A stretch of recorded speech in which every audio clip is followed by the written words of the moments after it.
We are up to chapter 5, Mishnah number 25. This is a very fun and interesting Mishnah. It's got lots of gold, amazing ideas. I love this Mishnah, maybe my favorite yet. Hu haya omer. He used to say, the author of the previous Mishnah, Yehuda ben Tema, is the author of our Mishnah as well. What did he used to say? Ben chamesh shanim lemikra. At 5 years old, that's when you begin scripture. Ben eser shanim lemishnah. At 10 years old, begin studying Mishnah. Ben shlosh esrei. At 13 years old, lemitzvos. That's when you start observing the mitzvos. Ben chamesh esrei. At 15, led Gemara to Talmud. Gemara and Talmud are synonymous. Gemara is the Aramaic word for Talmud. Talmud is Hebrew. Gemara is Aramaic. Because the Talmud was written in Aramaic, it's often called Gemara. Okay, so that's at 15. Ben Shmona Esrei l'chuppah. At 18, that's the time to go to the chuppah, to the wedding canopy.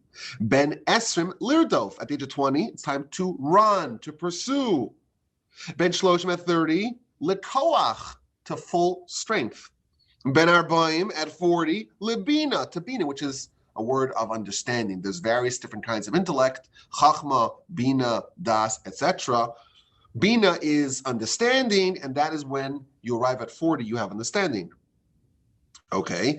Ben chamishim le'etza, at 50, for etza, which is counsel or advice. Ben shishim le'zitna, at 60, zitna means old age. And at 70, leseva, which is a ripe old age, which is like kind of a good old age. Ben shmonim legvura, at 80, it's for gvur, which is strength.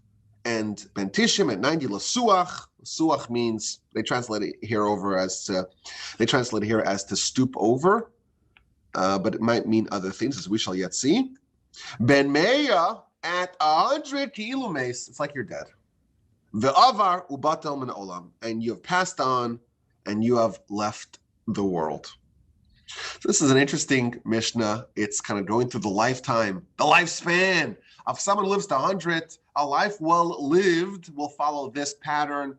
At the age of 5, you are already being reared and trained to study scripture, and then Mishnah, and then Talmud. And then we have this whole lifespan, this kind of overview of a life from 20 to 30. Every decade, there's a new kind of you, a new kind of person, as described in this Mishnah. Now, today, there's a lot of studies to try to improve longevity. And people want to live to 200 and maybe 500.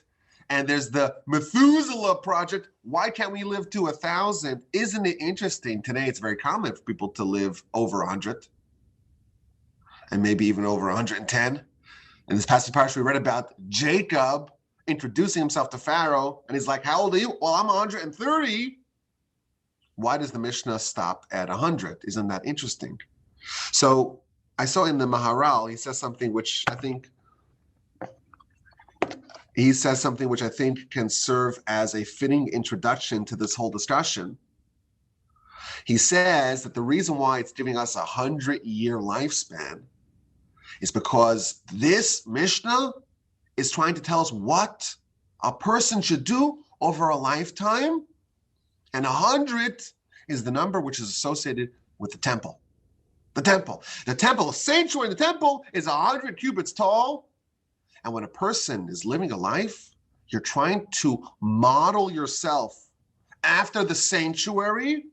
And that's why it stops at 100. Not because the person is bound to die at 100, but this is trying to create a certain structure of a human life, well lived. The result of that is you're building this temple, this sanctuary, that's going to be a replica of the Temple of Jerusalem. And that's why it's at 100. That's why it stops at 100, because that's really the goal. Not to mean that you're capped at 100. There is a well-known myth, or a well-believed myth, that people have at the age of 120. People wish other people, live to 120, as if 120 you're going to die. It doesn't say that anywhere in the sources. It is just a misunderstanding of the sources. You can live to 150, no problem, if the Almighty gives you life. Again, we're not guaranteed even another second of life. But there's nothing that says that you have to die at the age of 100 or 120. But because this is trying to indicate to us the objective of life, really, is to make yourself into a replica of the temple. That's why it stops at 100, to hint to you that this is what's being described over here. The temple, of course, was God's sanctuary in this world. In this world, the world that's most distant from the spiritual reality, got to be here. You build a temple, you build a sanctuary, and God will dwell in your midst. That's the pitch. That's the bargain. And with ourselves building our own little edifice of life, we could do the same thing. And this is the guidance how to do it. An amazing idea. Heaven and the heavenly realm doesn't need to stay in heaven. It could come down here. A person could do that. A person can transform themselves into being a sanctuary for God. Of course, when you start off, you have nothing. You have a soul, you have all the potential, you have all the tools in place. But a person, when they start off, they're completely dominated by the foreign God. We call it the Yetzer Hara. But over the course of life, if you have good training, good mentors, you have access to good tools, you engage in the manual to do this, the Torah, you could bring God into your life. You could become a seat for God within you, like the temple. And that is the mission over the course of a person's 100 years here. Now you'll notice the author of this Mishnah is the same author of the previous Mishnah, which ends with a prayer. Yehi Ratzon, may be the will that the temple will be rebuilt speedily in our days. Accordingly, there's a nice continuity here. We don't have the temple, and we're praying for it to be rebuilt, but in the absence of the temple, we have the instructions and the framework for how to create a certain replica within ourselves of the temple. Now, the broad idea of this Mishnah is that people change. You start off as one thing, and there's development, there's transformation. Over the course of a lifetime, people change, and therefore you have to be aware of that. It's not just one block, one unit of life. There are different times, and there's development, and there's transformation. There's a certain progression here. And it's also interesting that we're not trying to accomplish everything on day one. Precocity is not really encouraged in this Mishnah. Yeah, at the age of 5, you start. What about the kids who could study at age 3? It's not necessarily here being encouraged. We talk about the great savants and geniuses. Well, at the age of 12, they already knew X, Y, or Z. Here, it seems like to be much more measured and patient and following a certain sequence of timing. You start here, and then you move on to there, and then you progress slowly. You're playing the long game. And I think maybe this is one of the most important principles of parenting. Maybe one of the most important principles is that you have to recognize this idea. It's the long game. We're trying to figure out how to map out a life over the course of 100 years.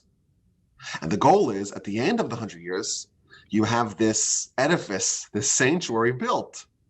You try to build it overnight, it's probably not going to be built really strongly.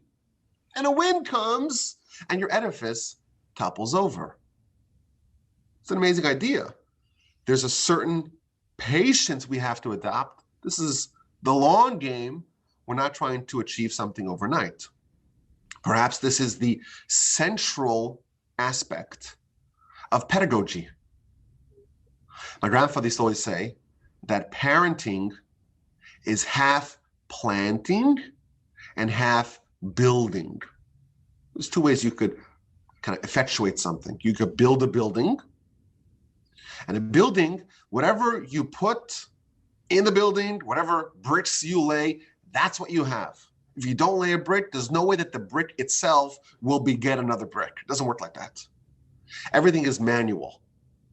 And everything's done, you could do it really fast. Why not? But a plant, you can't really plant and say, give me a sequoia tree. Let's put up a cedar overnight. It doesn't work like that. You plant, And you really have to wait and really do nothing. And maybe water it a little bit and monitor it. And if we have a deep Texas freeze, maybe cover it a little bit. But it's really hands off. And the development and the transformation happens from within. The tree grows in ways that you didn't even expect. But provided that you provide, those guardrails and whatever it needs, the nourishment, the sunlight, the watering, etc., it itself will develop on its own. And the proper balance between the building, the things that you need to do, and the rigidity that you have to set in place, and then the planting, the ideas that you plant, and you don't expect to see any results for years. And everything's happening beneath the surface. And the transformation, the blooming, the blossoming only happens much, much, much later. The proper balance between those two, striking the balance, that is pedagogy. That is parenting. Kids are like plants. We're told in the Torah. Ha'adam eitz hasada. Man is a tree of the field. Now, what exactly that means? There's many different, of course, dimensions of interpretation. But certainly this idea that a person is like a tree, and just like a tree, you plant the seeds in the ground and you don't expect results for a long, long time. That is very much one of the ideas of that concept. Patience, timing, mapping out a lifetime over 100 years, that is central to human development. I remember reading this one line. It's such a clever line, and it's so memorable. Once I say it, you'll say, that was pretty clever, and then you too won't forget it. It was, there's an author and statistician named Nassim Nicholas Taleb. You may have heard of him. So he wrote this. I thought it was so clever. He's like, you can't make 9 women pregnant and produce a baby in 1 month. It doesn't work like that. It doesn't work like that. Some things you just need time. You need 9 months, and that's it. There's no way to short circuit the system. Here we're told that to build this sanctuary that we're trying to build, you really need a lifetime. And if you try to accomplish all at once, it's not really going to work. It's not really going to work. This is the long game. The children are like a tree. They have to develop on their own over time. Let it germinate. Let it develop underground. Wait and be patient. My grandfather, blessed memory, who was a renowned pedagogue, he used to say that the most important quality of parenting is to not mess the kids up. And if you plant a seed in the ground, the number one goal is to just stay away and make sure if there are pests or rodents, you got to get rid of those. And you have to make sure it's positioned properly. But most of your job is just to not mess it up. It will happen on its own. That is parenting. That is education. Kids, naturally, they have a soul. They have such power within them. And we think that we could kind of make them into who we want to. We can mold them. That's not how it works. Your job is to not mess things up. And if you don't mess things up, most likely they will emerge and flourish. So my rabbi says, well, if the objective is to just avoid mistakes, why do you need expert pedagogues and educators? Why is it important to train parents? And he said, because if they're not experts, then they will mess their kids up. The goal is mistake avoidance, but most people are just blundering the way through this. They are predisposed to making mistakes, and that's why we need to train parents and educators and pedagogues so that they don't make mistakes. So we have an idea here. Again, this is maybe the most important idea of this Mishnah. Timing is critical for development. We learned this lesson recently. My daughter, she's now 2 years old, 2.5 really, and I thought she was ready to be Torah trained. I really thought she was ready to be Torah trained. So it was Thanksgiving weekend. So we have a long weekend. Kids are not in school from Wednesday afternoon till Monday. Perfect amount of time. She's 2.5. She's ready. Now, I know a lot of people are thinking 2.5. Who lets their kid go to 2 before toilet training them? Well, us, the Wolbes. Sorry about that. So we tried, and it turns out she wasn't quite ready. So that's a mistaken timing. And a lot of parents pride themselves in saying, oh, I got my kid toilet trained, and they were 18 months. And I think that might be a mistake. If the kid's not ready for something and you push them towards doing something that they're not ready for, it's not going to work because you are tampering with a system that is a very complex and sensitive system. And when a kid is ready for something, you have to jump on it. And when they're not ready, you have to hold back because otherwise you may ruin the child. The Talmud says this clearly in 2 points. Number one, if they're not ready for something, don't do it. But if they are, don't miss the moment. Overseeing the timing is maybe the most important job of the parent or the pedagogue. Knowing when they're ready for something and then pouncing, but not pouncing ahead of time. That's the sweet spot. So Talmud says, well, before the kid's ready to study, don't try to get them to be precocious and say, oh, let me teach them when they're 3 and they can't read and they don't have the mental capacity to do it, but let me do it anyhow. Big mistake. You may be ruining the child. But once they are ready, in the words of the Talmud, stuff them like an ox. You pound them. Once they're ready, you pound them. Don't just always be, half measures. 0 to 100. They're not ready, they're not ready. When they're ready, give it all you got. Engorge them with learning, with Torah. Just absolutely make them replete with it. Stuff them like an ox, in the words of the Talmud. And that's the balance. Got to know when the timing is right. And sometimes you plant the seeds, and again, you are not expecting for results to be manifested for years and decades. The Talmud says something really scary. I'll tell it to you, and you'll say, there's no way the Talmud says that. And then you'll email me, Rabbi@wolbe.com, and I'll show you the source. Talmud says that when a child learns to speak, and they start saying, Abba, Baba, Mama, Dada, they start speaking. That is a critical juncture in the child's development. And at that time, the parent should start speaking to the child in Hebrew, in the language of the Torah, in the language of God, in the holy language. And what should the parent teach the child? And what should the parent teach the child? The Shema. And the verse in Deuteronomy, Torah tziva lanu Moshe, Mora Shaki Las Yaakov. Torah was commanded us by Moshe. It is the heritage of the community of the congregation of Jacob. The idea that we had a prophet, Moshe, who gave us the Torah from God, and this is our heritage, that's an idea we want to implant in the child before they even know what they're talking about. We're playing with their fertile minds. We are brainwashing our children. We're indoctrinating them.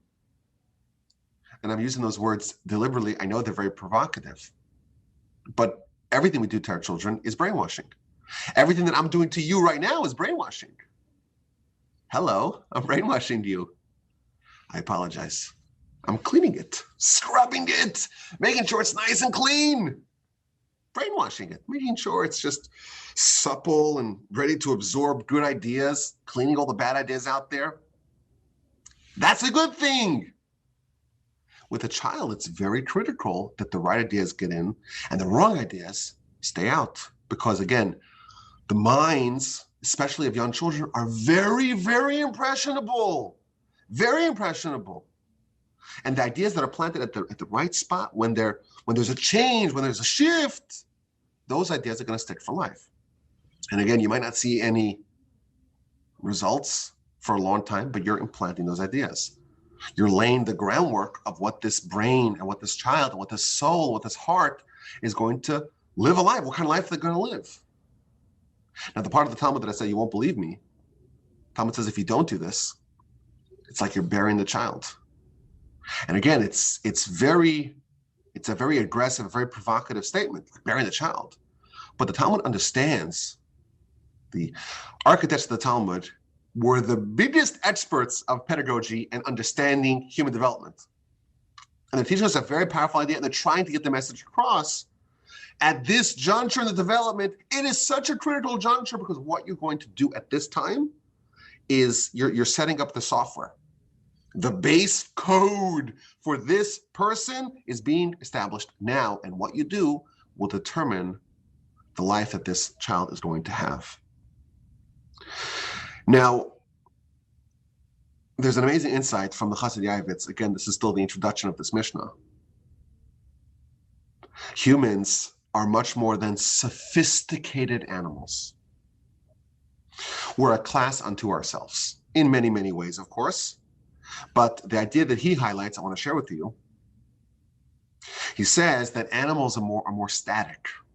You know, the animal being born and the abilities that it has very quickly after birth are really going to be the abilities that it has for the duration of its life.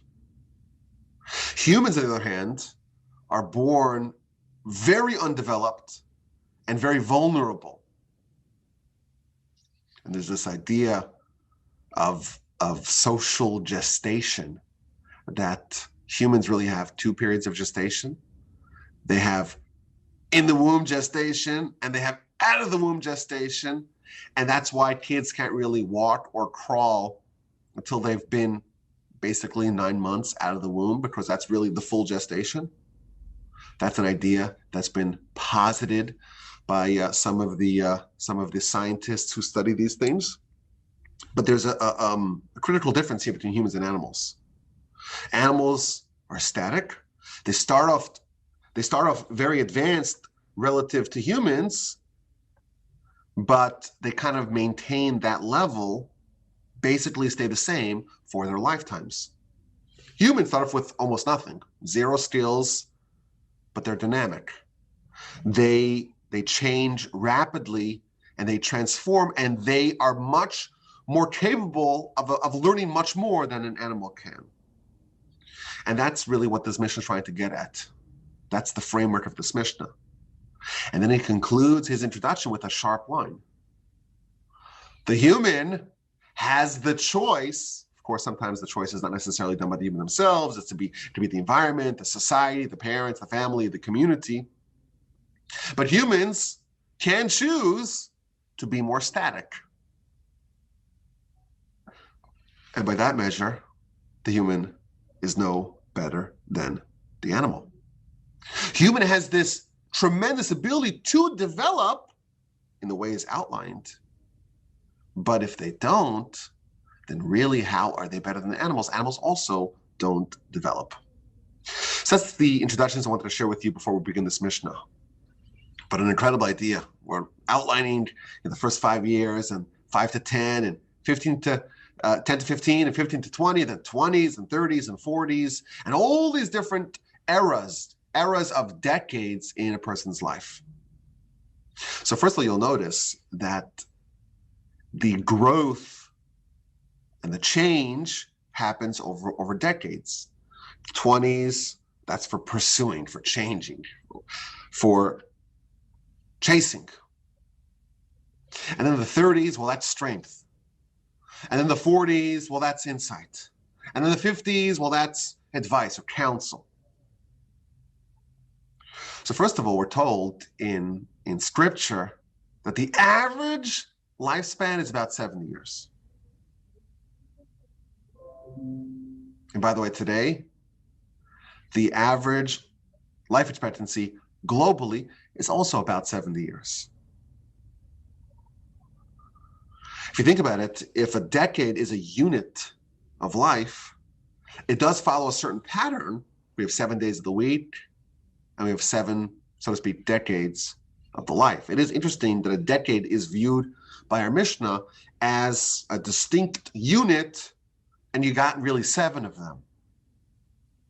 But there's a quote that I was reminded of when thinking about this Mishnah from Bill Gates. I know he's a controversial figure, but I like this quote. He used to say that most people overestimate what they can do in a year, but most people underestimate what they can do in a decade. And maybe that fits into this paradigm of our Mishnah. Every decade is an opportunity to transform yourself, and of course, by extension, to transform your life and to build a central building block in the edifice you're trying to build, in the model sanctuary you're trying to construct. And therefore, we're told 10 years, you have 10 years to do something radically transformative to yourself and to the world. And as you progress, your opportunities are open and are changed. I would imagine some opportunities are closed as well, and therefore you have to make sure you do the right thing in the right time. Now, it's interesting, if you look at just this Mishnah, we're told what you do in your 20s and 30s in decades, but the first 20 years are broken up into periods of 5 years. So 0 to 5, we're not told anything. I would imagine that 0 to 5, it's kind of, family time, learning to walk, learning to talk, maybe learning how to read. And then we have 5 to 10, and that's about learning scripture. And 10 to 15, we're told, that's the time to learn Mishnah. Mishnah, of course, is the laws, the canon of the oral Torah of laws of the Torah.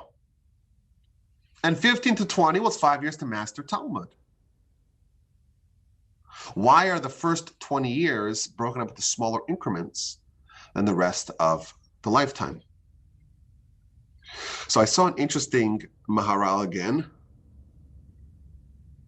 He says that the first 20 years are different than the rest of a person's lifetime. How so? So even today, you can't vote. You're not an adult till you're 18, and then there's other things. You can't drink or smoke or something like that till 20. Even our society looks at the age of 20 as a person maturing from a youth, from an adolescent into an adult who can make their own decisions. But he says something interesting. He says every big change demands a decade. And by the way, one of the reasons why people fail, it's not because they don't have the ability, is because they don't put in the decade. If you want to undertake something, you need a decade. And you try it for a month, and it's just not going. That could either mean because it's not the right thing for you to choose, or it could mean it is the right thing for you to choose. You just need to invest a decade. And that's the problem. You see people who are very talented, but again, they expect immediate results, and they invest a month, a half a year, even 5 years, and they don't see the transformative success that they had anticipated, and they quit. And they go on something else, and they go on something else, and they go on something else. Here we're told, you need a decade. Now, you should be seeing a little bit of success. This is, we're told also, again, the sources, this is not me speculating here. You should see a little success after 5 years. If you don't see even a little bit of success after 5 years, then it's time to table that plan. Then it means that the failure was, in fact, in choosing the objective. But if you quit after a month, then it's not necessarily because you've made a poor choice. You might not have put in the hours. So you need a decade. But when it comes to the things that you do in your youth, you only need 5 years. Why? Because at that juncture in your life, you go to school.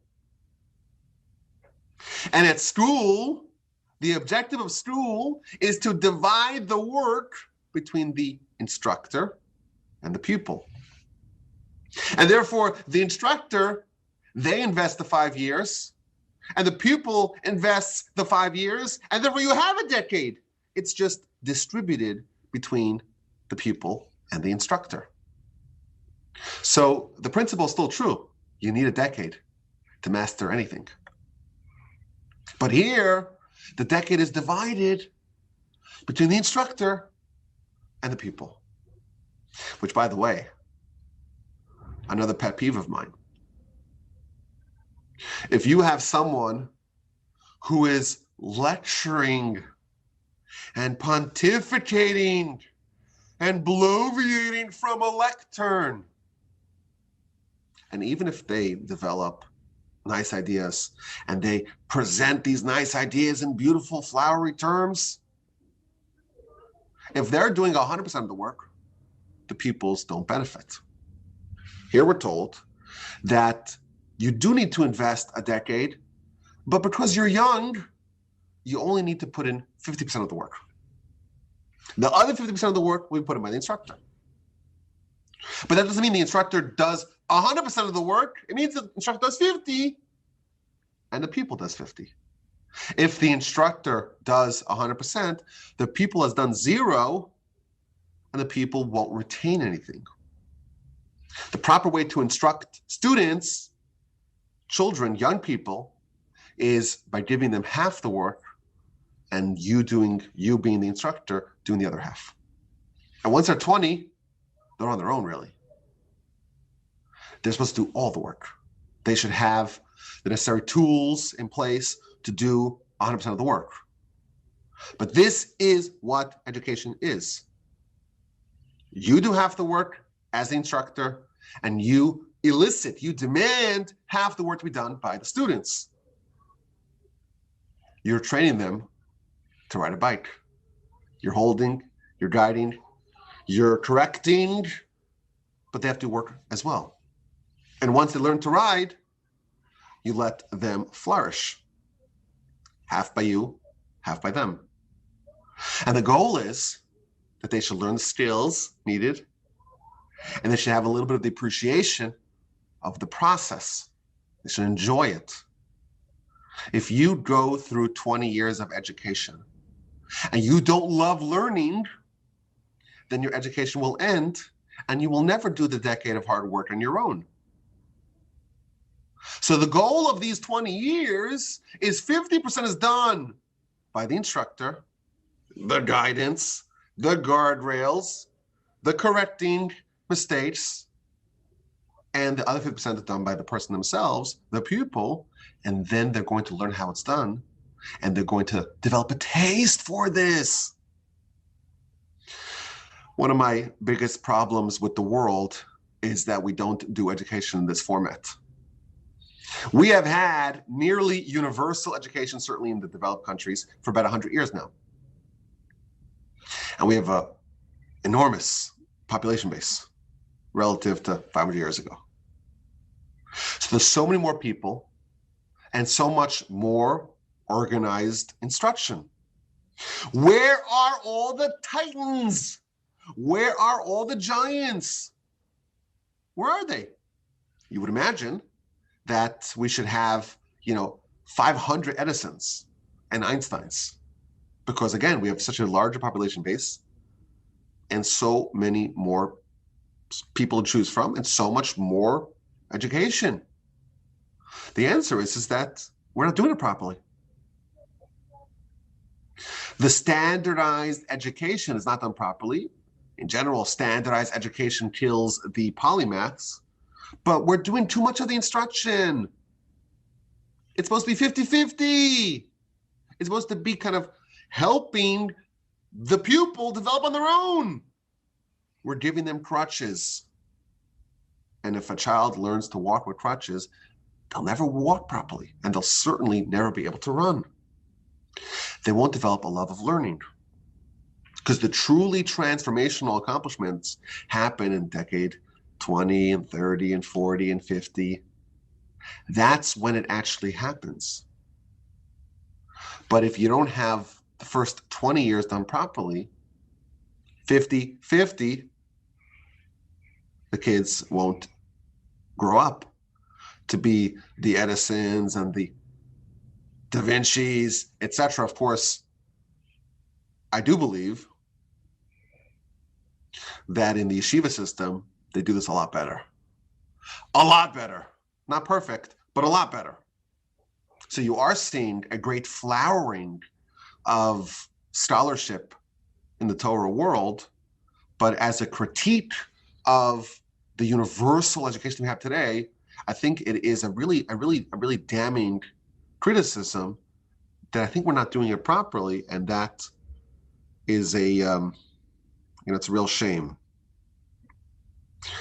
I heard from a mentor of mine.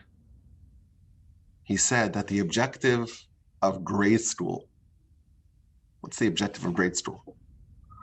The number one most important thing is that the kids know how to read. It's really sad today that even though we do have universal education, a lot of kids actually don't know how to read. Most important thing, know how to read. And then a little bit of love of learning, just a little bit, a little bud that can be developed.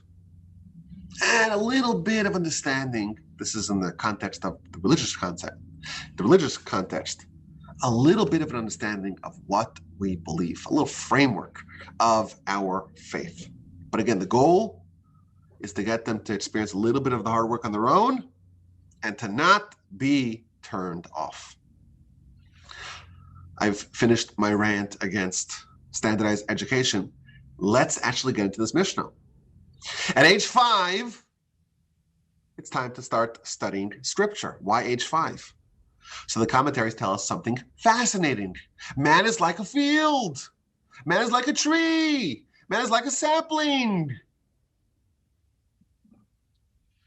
The halacha is, when you plant a fruit tree, the first 3 years, you don't touch the tree. And in year 4, those fruits are brought to Jerusalem and they're sanctified. But you don't consume those fruits. And in year 5, the fruits are all yours to enjoy. And because man is like a tree of the field, that's why the first 5 years we do nothing. Once it's year 5, not to mean we do nothing, but we don't try to get any fruits out of this. It's all about let the tree grow. On year 5, that's when you start the real education. Now today, most yeshivos that follow the Torah don't actually do it the way it's described in this Mishnah. And it's a great mystery as to why things changed. But you will be happy to learn that there is a school, and there's lots of institutions that follow this school of thought. There is a school that says we're going to follow this Mishnah precisely. And this is known as the Zilberman method. You can actually Google it. There's a good Wikipedia article that I read about this. I know people that went to this kinds of school. And the Zilberman method says we're going to follow this Mishnah exactly the way it's telling us to. So from 5 to 10, they're not going to touch the Mishnah. It's all about scripture. And they're going to memorize scripture. Every kid's going to know all the scripture by heart. And then from 10 to 15, they're going to memorize all of Mishnah. And all the kids will know Mishnah by heart. In most yeshivos, at the age of 10, the kids are already studying Talmud. And they start Mishnah maybe at the age of 8, 7, much earlier. So it is interesting to note that this was actually changed. And it's a very difficult problem because we have the Mishnah. We're told what you're supposed to do. And in most communities, this advice is ignored. And it's a very problematic problem. And there's been some really capable and advanced world-class pedagogues that made these decisions. But I think the answer is that they're trying to engage at the highest level at the earliest point possible. And therefore, yes, you do need the baseline of scripture to know Mishnah, and you need to know Mishnah to know Talmud. And therefore, if you wanted to actually study all of it, all of Scripture and all of Mishnah and all of Talmud, this would be the best way to do it. But the objective today is not for complete knowledge. Rather, it is to have them interested. And they should want to study.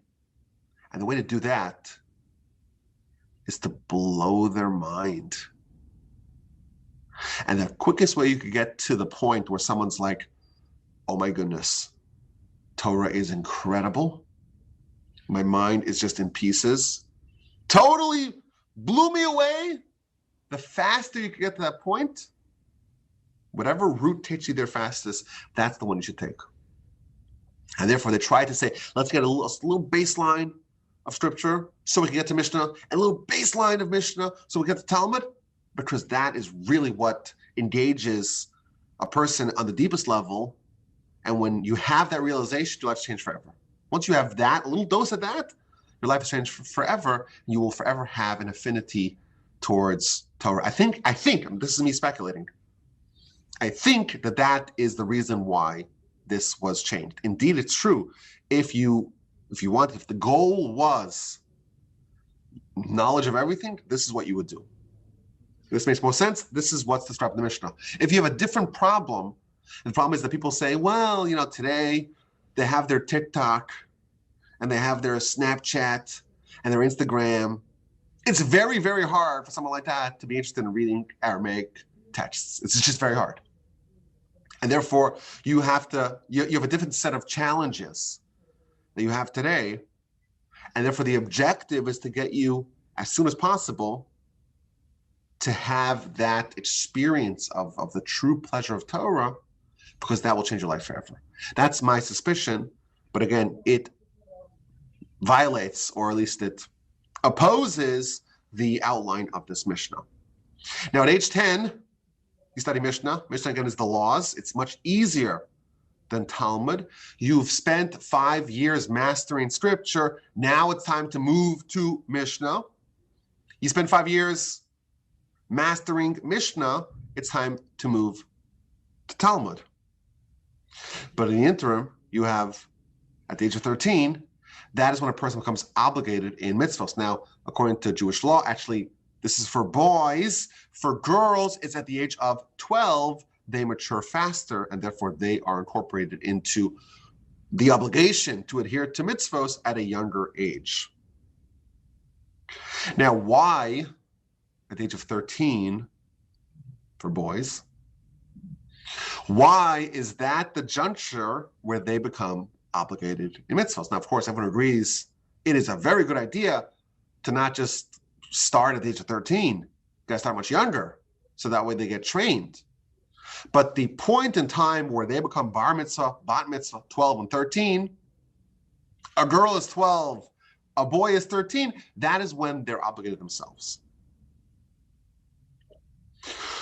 Why 13? So the basic answer is that at this juncture, on average, children hit their puberty, and that is one definition of adulthood. And the sages estimated that's around 13 for boys and 12 for girls. Apparently, even today, girls mature faster. And to me, this is really interesting, that one of the definitions of adulthood is the ability to procreate. That's when you become a person on your own, which kind of has a certain degree of responsibility to it. You are responsible, you are capable. The Almighty is showing you that you're capable of actually being responsible for another human. Of course, bad advice. And we'll talk more about marriage and parenthood a little bit later. But there is a juncture of development at 13. Now you are an adult, and now you're responsible for the things that adults are responsible for. But Rashi says something that kind of blew my mind. Rashi says that one of the sources that a boy becomes an adult, a man, at the age of 13, is from a verse in Scripture in Genesis chapter 34. Well, what happened in chapter 34 of Genesis? Jacob has 12 sons and one daughter. And his daughter, Dinah, is kidnapped and raped by this terrible guy named Shem. And two of Jacob's sons do a big ruse, get everyone to circumcise. We know the story. And when they're sick and they're bedridden, they come with swords and they slew an entire city. Who are those two sons? Shimon and Levi, the second and third sons of Jacob. If you look at that verse, it describes, this is chapter 34, verse 25. Vayikhu shnei bnei Yaakov, the two sons of Jacob took, who are these two sons? Shimon and Levi, achei Dinah, the brothers of Dinah, ish harbo, every man took their sword. The verse describes these two boys as men. How old were they? Shimon was 14. Levi was 13. And therefore, we know the Torah defines Levi, a 13-year-old, as a man. And therefore, says Rashi, we have a source now that at the age of 13, that's when a boy becomes a man. So to me, I just found this so incredible that, first of all, Shimon and Levi defending their sister and destroying a whole city, they're teenagers. I couldn't believe that. These are teenagers. That's it, 13 and 14, little kids. But also, I think this is a nice definition of adulthood. Adulthood is like the chaos of teenagehood. There's a certain explosion of hormones, and there's going to be rebellion, and that's a child coming into their own. That's a child kind of developing themselves independently. Now, of course, teenagers, they've earned their stereotypes justly. They have earned it. There is merits behind all the things they say about teenagers, I've been told. But what this is revealing to us is that there are individual qualities of a child that are not necessarily manifested until they reach this point, and then a certain ferocity, a certain explosion of character is going to be developed, or is going to be exposed, and they may do some crazy things, but now you realize this is an independent human, not just a child. And of course, the hope is that those qualities will be honed, will be, you'll maybe scrape off some of the rough edges a little bit, sharpen it, channel it for its proper use. But to me, this is an amazing idea. At the age of 13, the child is acting crazy, potentially. And now they're acting as themselves, not just as a child. At the age of 15, it's time to teach them Talmud. Your brain is a sloshy little thing, which is the most advanced piece of technology, piece of matter in existence. But unlike other advanced and complicated things, and the amount of it, by the way, that we know of how it actually works, it's like a tip of the iceberg. The only thing they really know is that, this part of the brain lights up when they're thinking about X, Y, and Z, which is, again, the most unscientific way to actually figure out what's happening. To me, I think it's kind of ridiculous. This part of the brain is flashing, as if that tells us really how it works. There is at least an argument to be said that the soul, the seat of the soul, is the brain. So we're talking about the most advanced thing in the entire universe, with the exception, of course, of God, right? God is the creator, but the holiest, most sublime thing is the human soul. Of creations, the soul is the highest thing, and at the seat of its human brain, and we're trying to figure out by how it's lighting up. Of course, it's just an exercise in futility. They say that someone, God forbid, loses senses, other parts of the brain start doing things to compensate. Like the complexity of the brain and the capacity of the brain is just incredible. But it starts off and it's very undeveloped. And you try to give a child Talmud and it's just too advanced. And now as you mature, you're 15, you're starting to develop more abilities and you're capable of more sophistication. And then you spend 5 years and hopefully you've mastered Talmud. But again, the objective is to study it now your whole life. But at 18, well, then it's time to get married, or at least to enter into the wedding canopy. What's the source for this? So there's amazing Rashi here. Rashi says, it says the word Adam 18 times from the beginning of the Torah until marriage, when he meets Eve. And that's hinting that 18 years, that's the right time to get married. And the basic idea is, a man hits physical maturity around the age of 18 to 20.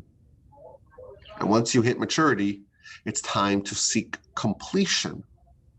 And if you're alone, and you don't have someone to share your life with, well, you're not complete. Once you are kind of physically, individually, as one node, as one half of a full unit, well, then it's time to find the other half, find the other puzzle piece. Now, the Talmud actually says that 18 is the beginning of the period of spousal seeking, but the end, listen to this, by when are you expected to have found your spouse? Well, that comes at the age of 20. You have 2 years. That might give you a 2-year window to find a spouse. And the commentaries actually say, you look at our Mishnah, it says 18, doesn't say 18 for marriage, it's 18 for wedding canopy, for the chuppah. The chuppah is the beginning part of the marriage process. In antiquity, the betrothal was done much earlier, and it was separate from the marriage. Betrothal at 18 and marriage at 20. I think one of the biggest mistakes that Western society has made is to delay marriages. And today, the problem is, even if someone today wants to get married at 18, you have to find a willing accomplice. And that's the problem. Because our society has made the notion of getting married at such a young age, it's totally anathema. And you look, the average age of people getting married over the last 100 years, it has gone up tremendously. And there's lots of problems with that. The longer someone lives as an individual, the harder it is for them to meld and to fuse into one with a different person. Here, it seems like, once someone is ready, just like we talked about the whole theme of the Mishnah, timing is everything, right? Once someone's ready, the longer you wait, the harder it is to accomplish the goal. Now, in addition, once people are physically mature, they are wired to seek mates. And they'll end up with mates before their marriage. And many perhaps even find multiple mates before their marriage. And that is going to reduce the likelihood of that marriage actually being harmonious and lasting. Another thing, and these are all my pet peeves, I feel like this Mishnah has all my pet peeves in one.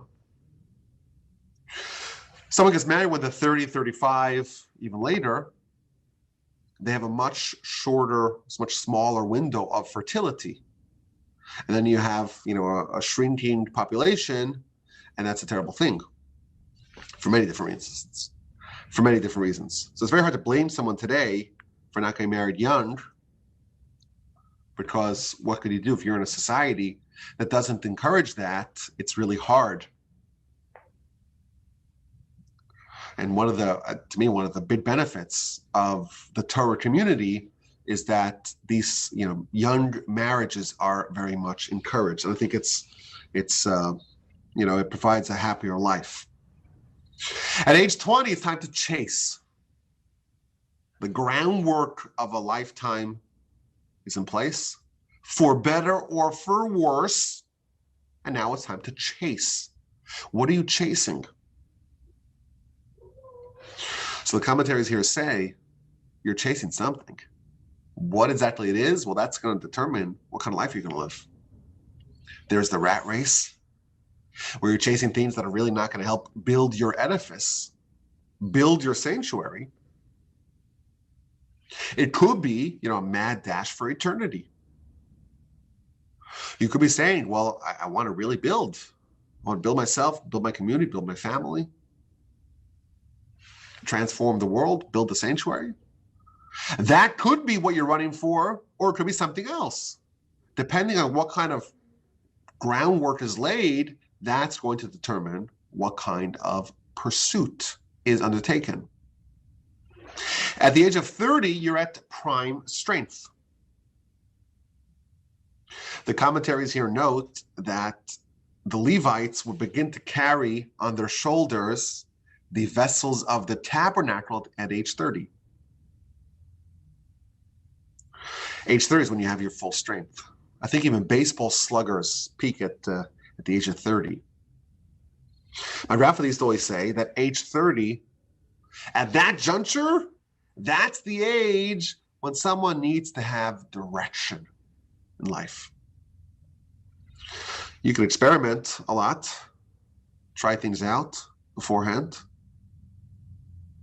But once you arrive at 30 and you don't have a direction, that's a problem. You got to make a choice, see what you want out of life, and go pursue it. You have, 40 years or maybe even 70 years to try to accomplish that. At age 40, it's time for insight. What's insight? Insight, those are the ideas and the understanding that are indirect.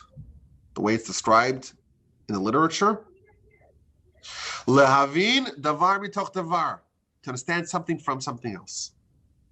It's when an idea gets absorbed and the essence gets separated, so to speak, from the wrapping, the garment of the idea. Now, the commentators here say that Moshe, at the end of his life, he tells the Jewish people, I've been with you, I've been teaching you for 40 years. And up till now, you don't really have an understanding of what I'm saying. But once you are at this point, if you've been studying for 40 years, now you are beginning to understand what I'm truly trying to convey to you.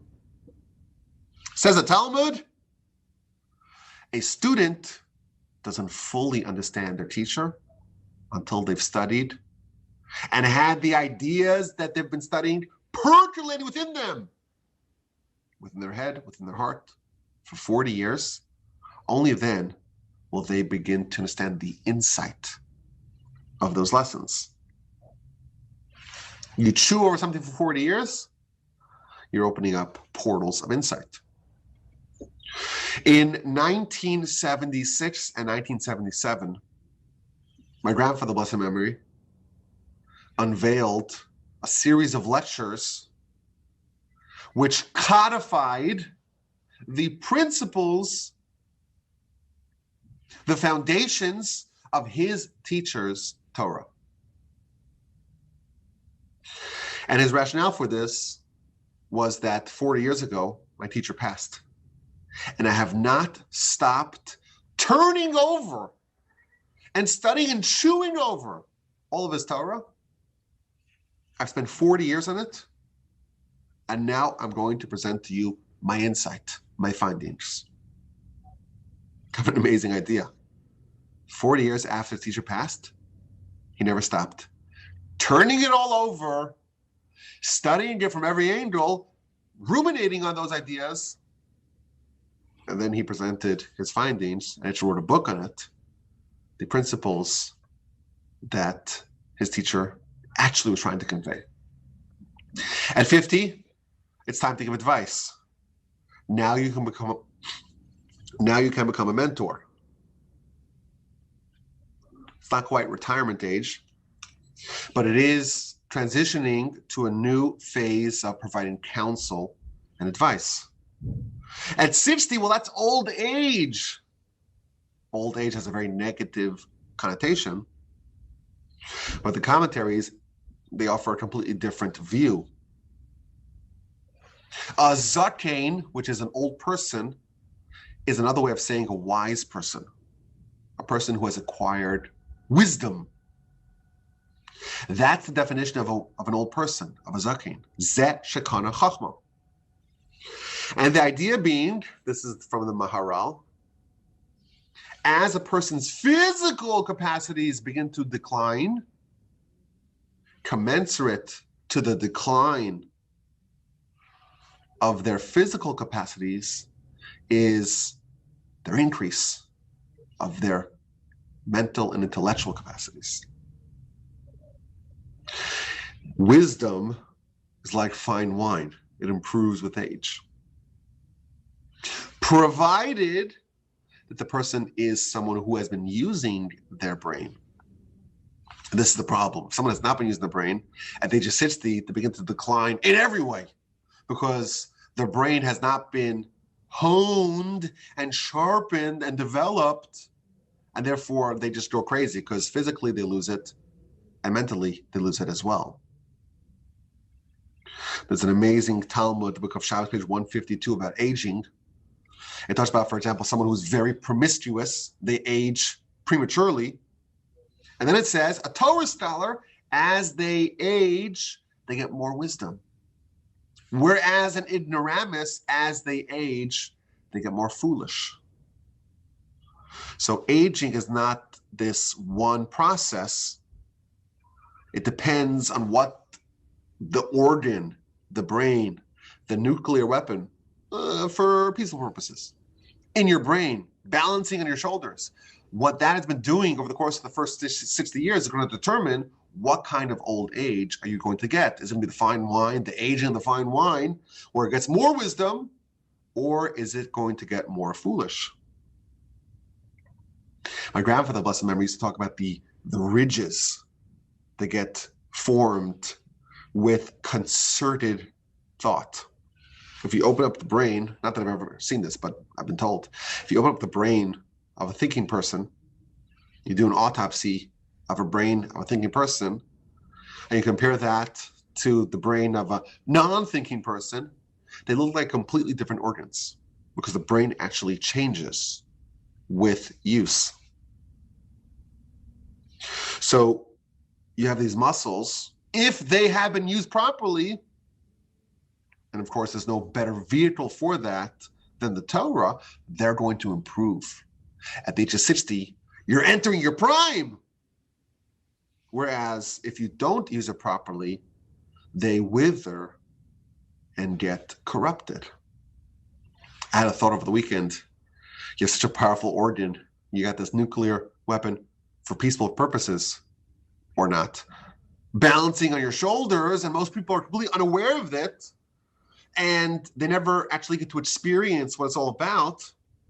So in my head, I thought, this is like, if you have a smartphone, most of you, I assume, have like an iPhone or an Android, and it's got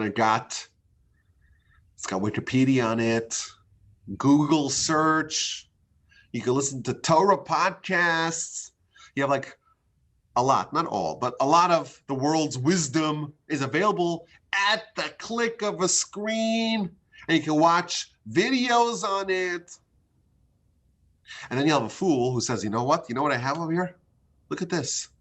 I can turn on the flashlight. What an amazing thing. I got a flashlight. And they buy a really expensive $1,000 phone, and they only use it as a flashlight. What a shame. They never see what it's capable of. They never take it for a spin. That's most people's experience with their brains. It's just a flashlight. They never take it for a spin. They never find out what it's all about. And then when they're 60, the brain gets even more foolish because that's what happens. Whereas the other people who've honed and developed this and used it properly, the brain is flourishing and entering its prime at the age of 60. At 70, it's time for seva, which means a good life. It's the average lifetime. It's the average lifespan. and people are satisfied. You meet people like this and they say, I've lived a good life. If I go home now, I'm kind of ready for it.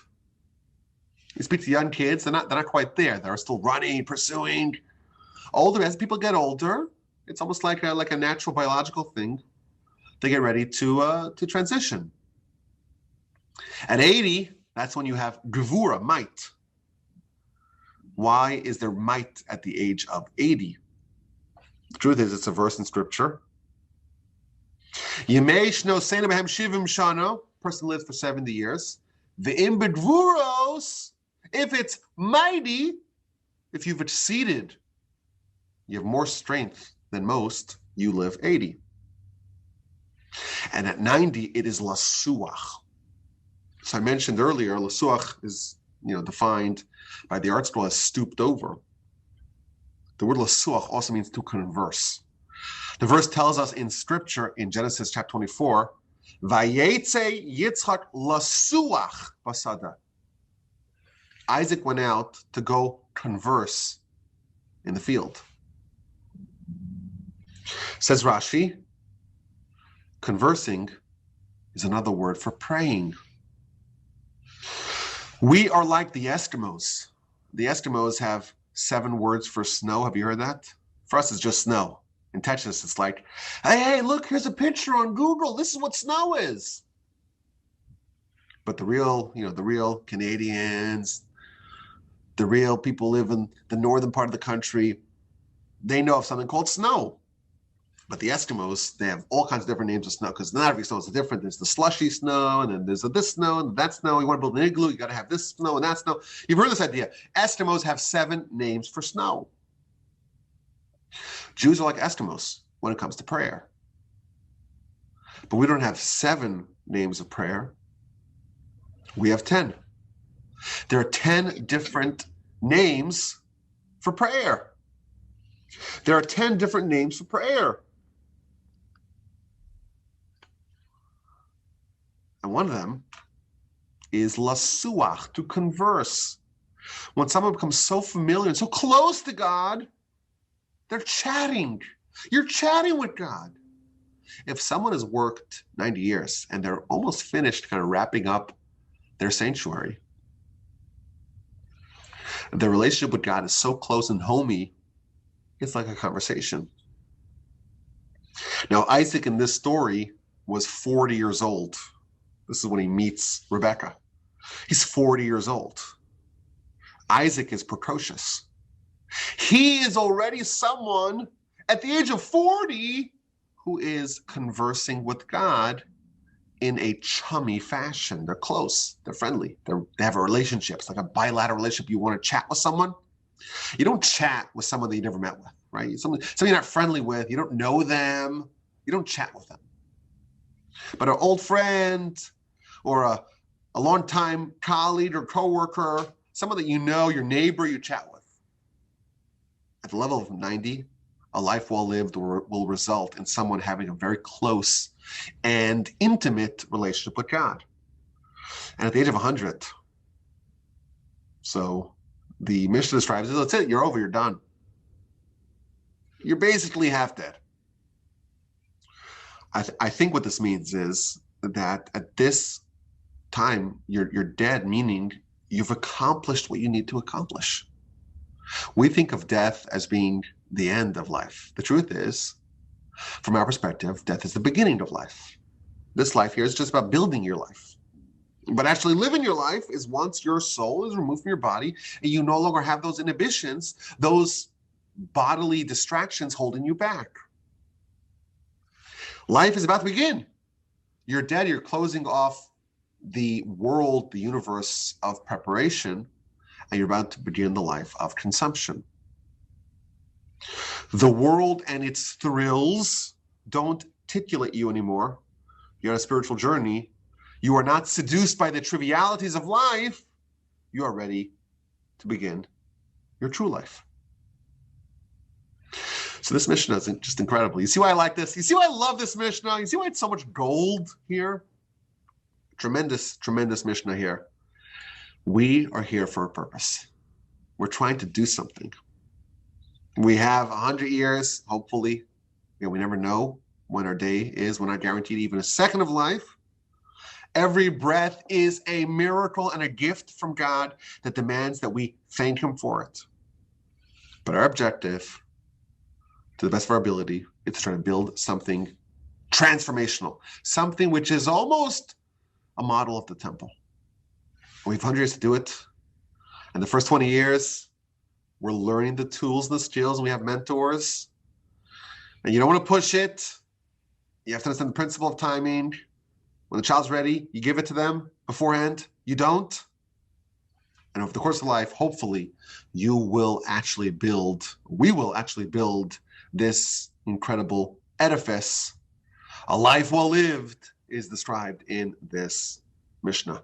I thank you for listening. My email address is rabbiwolbe@gmail.com. As you know, we talk about ethics. But we also have a mitzvah podcast and a parsha podcast and a Jewish history podcast that needs more love, and a Torah 101 podcast, and a This Jewish Life podcast. You just go to Apple Podcasts or Google Podcasts and search my last name, Wolbe, and you should have about 5 or 10 years of uninterrupted listening. But I hope to keep on producing more content. Give it a listen. Email address is rabbiwolbe@gmail.com.